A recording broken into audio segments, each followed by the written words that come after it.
The chamber of the Galactic Council hummed with tension. Alien voices murmured in dozens of languages, and the scent of unfamiliar spices and chemicals thickened the air.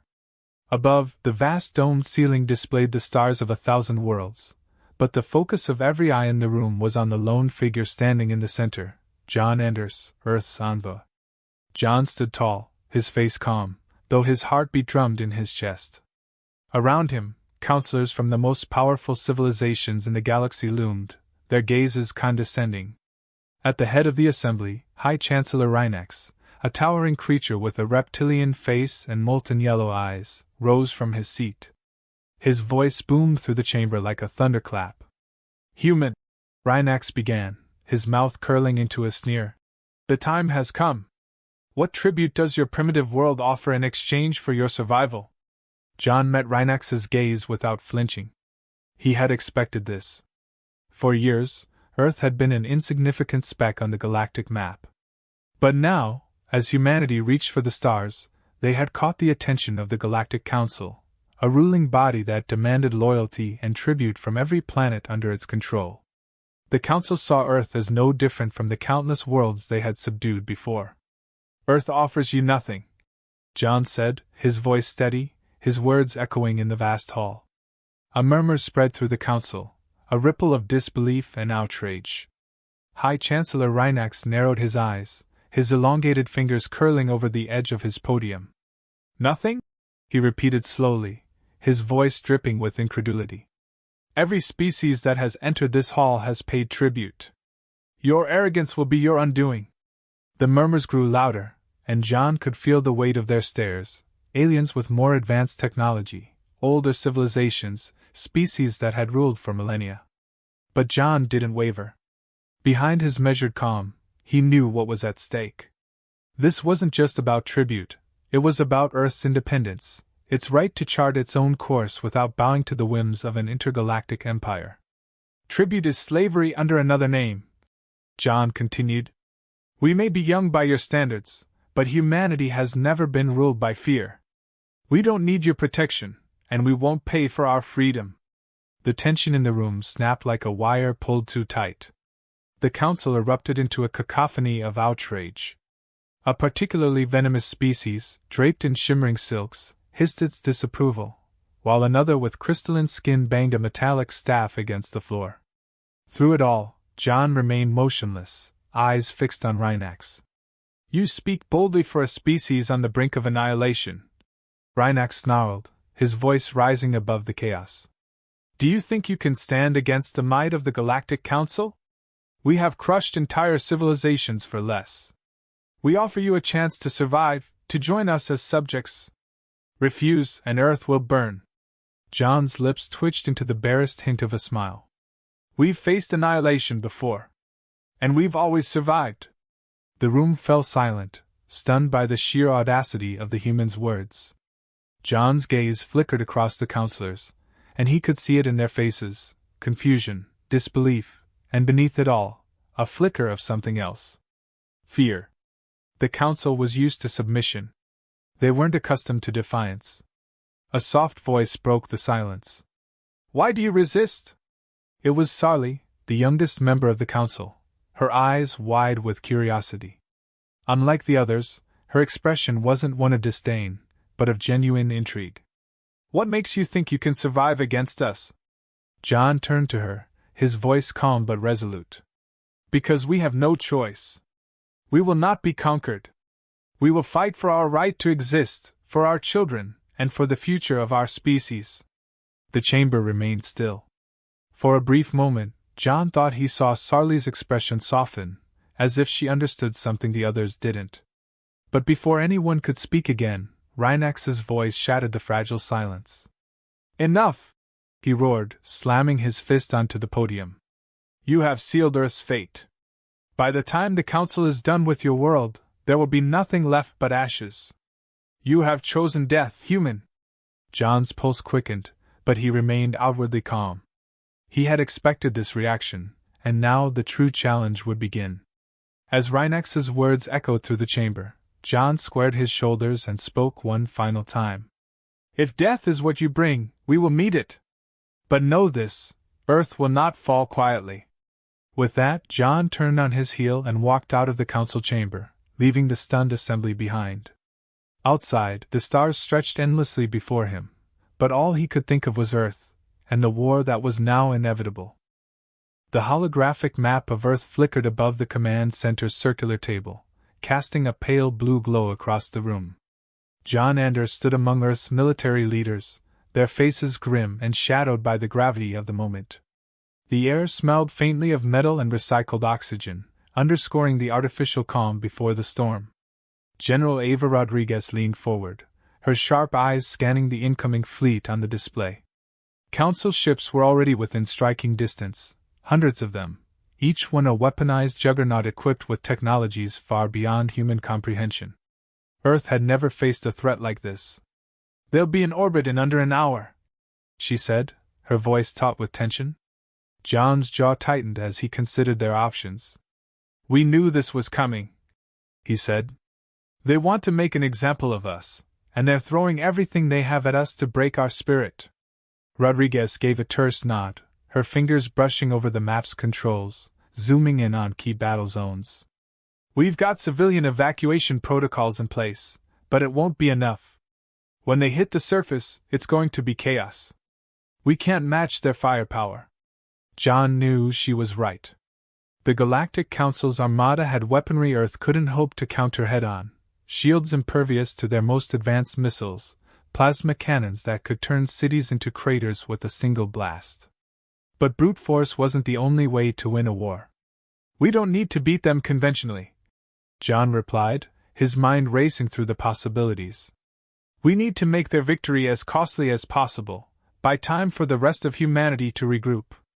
Rodriguez raised an eyebrow. "You have something in mind, Anders?" "Because from where I'm standing, it looks like we're about to be glassed." John tapped a few keys on the console, bringing up data on Earth's defenses. "We hit them where they're vulnerable: communication, logistics, their overconfidence. They've grown used to bullying weaker species. Let's remind them that humans are not so easily cowed." The tension in the room grew thicker, but John's words ignited a spark of defiance among the commanders. They all knew the stakes. Surrender was never an option, and Earth's best defense had always been its resilience in the face of overwhelming odds. Rodriguez straightened, her eyes hardening with resolve. "What's the plan?" "We're going to fight dirty," John said, his voice cold and unwavering. "Cyber warfare. Sabotage. Disrupt their systems, blind their command ships. We've got enough tech to throw them off balance, even if only for a while." One of the younger officers, Lieutenant Hayes, spoke up, uncertainty clouding his voice. "But how long can we hold out, sir? Their tech is... it's leagues beyond anything we have. They'll adapt." John met Hayes' gaze, his expression firm. "We don't need to hold out forever. Just long enough to turn this fight into something they'll regret. They see us as weak. Let's use that to our advantage." The room was silent for a moment, the weight of the plan sinking in. It wasn't about winning in the traditional sense. It was about survival, defiance, and making Earth too costly a prize to take. John felt a flicker of hope, brief but sharp. They wouldn't go down without a fight, and in the chaos, there was always a chance, no matter how slim, that they might even find a way to win. Rodriguez broke the silence, her voice a steadying force. "I'll get the troops mobilized. We'll prepare for guerrilla tactics on the ground. If they land, we make every inch of Earth a battlefield." John nodded. "Good. I'll coordinate with the tech teams. We hit their networks, disrupt their targeting systems. Anything to slow them down."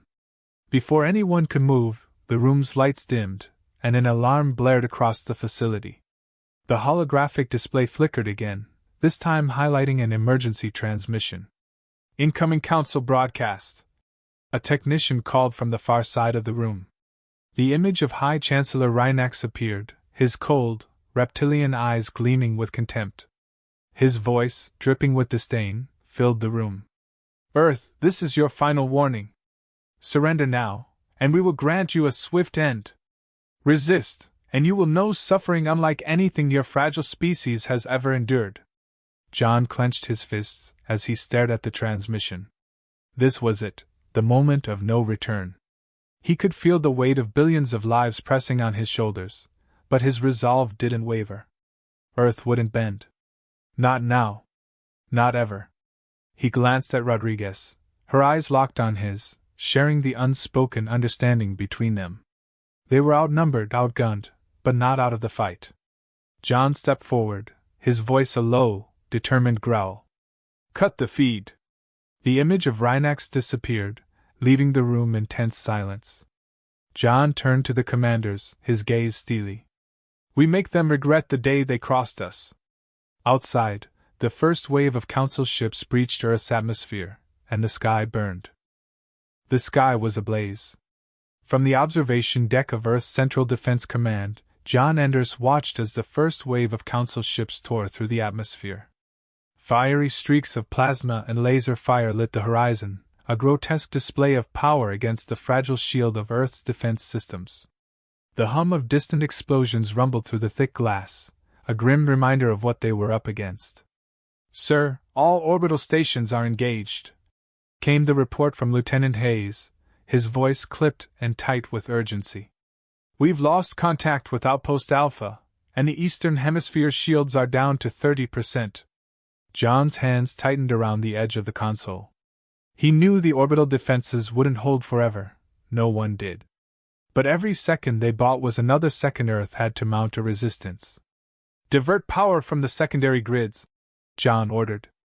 We need to hold them off long enough for the ground teams to get into position. Hayes nodded, his fingers flying over the controls, but John could see the fear etched in his young face. It wasn't just the overwhelming firepower of the Council fleet, it was the sheer impossibility of surviving this battle. Yet John had no time for doubts, not now. He turned his attention back to the holographic display of Earth's surface, where flashes of light indicated ground troop movements and evacuations. Across the planet, cities were being fortified into makeshift bunkers. Every able-bodied person was being mobilized to fight, and the air was thick with the urgency of survival. In one of the tactical zones, a cluster of Council landing ships had already breached the perimeter, their dark shapes descending like metal vultures toward the heart of human civilization. General Ava Rodriguez's voice crackled over the comms, steady and fierce. We're engaging the ground forces near Sector 12. They're trying to land heavy artillery, can't let them dig in. We're hitting them hard, but their armor is tough as hell. Understood, General, John replied. Hold the line. We'll send air support to back you up. He paused, his tone softening slightly. Stay alive down there. Rodriguez's laugh came through the static, sharp and unyielding. I'm not going anywhere, Anders. Let's make sure they remember this day. John disconnected, his eyes fixed on the map. The Council was using their advanced technology to strike with surgical precision, but Earth was fighting back with everything it had. Sabotage teams were already in position, launching cyber attacks against the invading ships, attempting to disrupt their communications and navigation systems. It wasn't much, but it was something, a flicker of hope in the storm. In the command center, the tension was palpable. Technicians worked furiously, coordinating ground operations and managing the dwindling resources of Earth's defense grid. John could feel the weight of every life depending on his decisions, but he refused to let it slow him down. Sir! One of the calm officers shouted from across the room, panic flashing in her eyes. We've just intercepted a Council transmission. They've located our main command hub. They're sending a strike team. John's blood ran cold. If the Council took out the command center, Earth's defense would collapse entirely. Get every available fighter in the air, he barked. We can't let them get close. As orders were relayed, the room buzzed with frantic energy.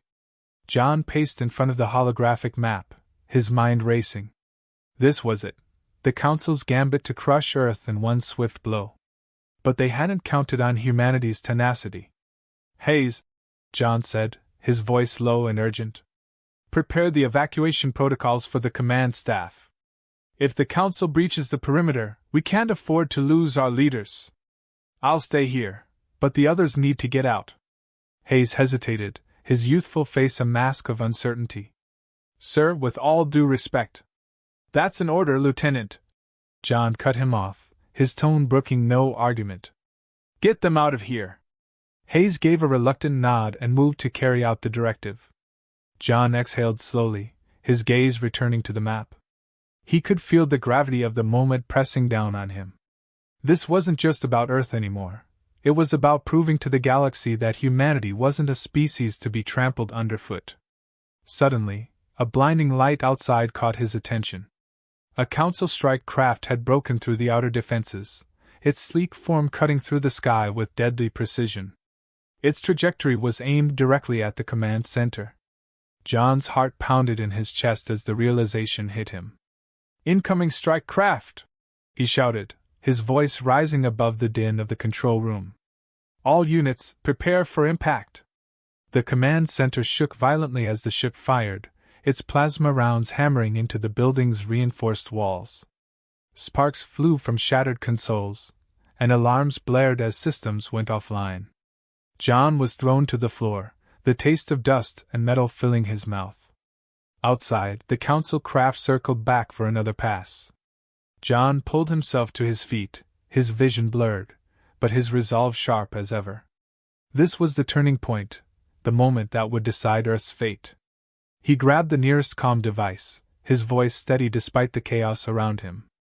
All forces, this is Anders. We hold the line. No matter what, we hold. As the Council strike ship dove for another attack run, John stood firm, the burning sky reflected in his eyes. The command center trembled as the second barrage hit, rattling the entire structure. John Anders clung to the console, the floor vibrating beneath his feet, but his eyes never left the holographic display. The Council strike craft was circling back, preparing for what was surely a final pass. Status on our defenses? John called, his voice steady despite the adrenaline surging through him. Shields are at 5%. Lieutenant Hayes replied from across the room, his face pale but determined. We'll be exposed in less than a minute. John cursed under his breath. Every second felt like a lifetime.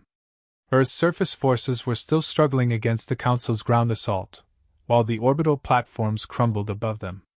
Desperation clawed at his thoughts, but he shoved it aside. There was no room for despair now. Get me a line to General Rodriguez, John ordered. The comm system crackled, and a voice came through, gruff but alive with the fire of battle. Anders, what's your status?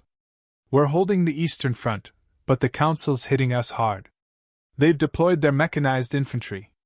If we don't stop them here, they'll tear through the city. John's jaw tightened. He could hear the exhaustion in Rodriguez's voice, the strain of hours of combat. But they weren't beaten yet. We've got a strike craft zeroing in on the command center, John said, cutting to the chase. If they take us out, Earth's defense grid collapses. We need to neutralize it before the next pass. Rodriguez was silent for a beat, then spoke with the hardened resolve John had come to rely on. I'll divert my best anti-air team. They'll have a shot at the craft before it hits you again. Just hold on. We will, John replied, ending the call. But he knew it would take more than just holding on. He turned to the central console, accessing the emergency protocols. A desperate plan began to form. The strike craft was moving too fast for surface-to-air weapons to reliably hit, but there was one more option. Hayes, John said sharply, catching the lieutenant's attention. Divert all remaining power from the auxiliary defense systems to the command center's targeting grid. We're going to take the shot ourselves. The lieutenant's eyes widened. Sir, you want to use the command center's point defense cannons? They're not designed for something that fast. I'm aware, John replied, already adjusting the targeting parameters on the console. But it's our last chance. If we miss, we're finished. The room was tense as the remaining personnel scrambled to reroute power and prepare for the manual override. John's fingers flew across the controls, locking onto the strike craft's trajectory. The holographic display flickered, showing the incoming craft in chilling detail, sleek, black, and bristling with weapons. Outside, the sky had darkened to a crimson hue, the burning atmosphere casting long shadows over the war-torn landscape. The rumble of distant artillery and the roar of Counciil thrusters filled the air. The craft dipped low, a predatory gleam in its engines as it began its final approach. "Target locked," Hayes reported, his voice tight with focus. The command center's point defense cannons, small in comparison to the incoming threat, rotated into position. "Awaiting your command." John stared at the screen, his heart pounding in his chest. This was it, their last stand. "Fire!" he ordered. The command center shuddered as the cannons unleashed their barrage, bright streaks of plasma arcing through the sky. John watched in tense silence, tracking the shots as they hurtled toward the strike craft. For a moment, it seemed like they had missed. The craft weaved through the initial volley with practiced precision, its hull barely scratched by the defensive fire. But just as it leveled out for its final run, one of the plasma bolts struck home. The impact was immediate. The ship's left wing exploded in a cascade of fire and debris, sending it spinning out of control. The craft careened toward the ground, smoke billowing from its engines. John braced himself as it hit the earth with a deafening crash, the force of the explosion rattling the walls of the command center. Cheers erupted from the personnel around him, but John didn't smile. This was a victory, but it was far from the end. He glanced at the map, where the Council's forces still pressed against their defenses. Rodriguez's voice crackled over the comms once more, breathless but victorious. "We saw it go down. Nice shooting, Anders." "We got lucky," John said grimly. "But it's not over yet. What's your status?" "We've managed to push back their mechanized units, but they're regrouping. We've bought time, but not much." John nodded, even though she couldn't see it. Time was all they ever had in this war, small victories bought with blood and grit. But he knew one thing: humanity wouldn't surrender. Not today. Not ever. "All forces," he said into the comms, his voice carrying the weight of Earth's defiance. "We keep fighting. No matter what it takes." As the battle raged on outside, John stood at the helm, resolute. The galaxy might see humanity as a lesser species, but they were about to learn the truth. Earth would never fall without a fight.